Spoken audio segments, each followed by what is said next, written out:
Look. Look.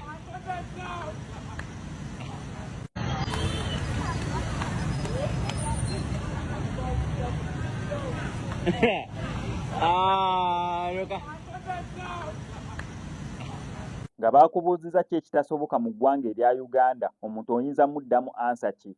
Nze nkugamba tewali kitasoboka. Tewali kitasoboka. By the way,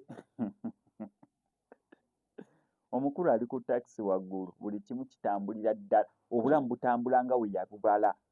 Kwegamba yali mu kweyagalako ng'abaana abalala. Waliwo n'akatambi akalala babadde mu Uganda, actually it was over the weekend, babadde automotive show. Yes, auto show, bagiyise auto show oba automotive show. Yes, yabaddeyo awo Kololo Nsubira gye yabadde. Bannayuganda balina talenti, ebintu ebyo terabira mu bazungu ne bavuga pikipiki ne bagikola bwe bati ne bagikola bwe bati, emmotoka ne bagidriftinga ne omusajja yadriftinze emmotoka paka omupiira we gwayabise n'asigala ng'adriftingira ku rim. Ekisooka ekyo kitegeeza ssente, kubanga omupiira si gwa 5,000 si gwa 5,000. That means obeera nga buli lw'ogenda odriftinga oli ready okuluzinga emipiira 4. That means obeera 40 nga minimum 4. Okitegeera buli mupiira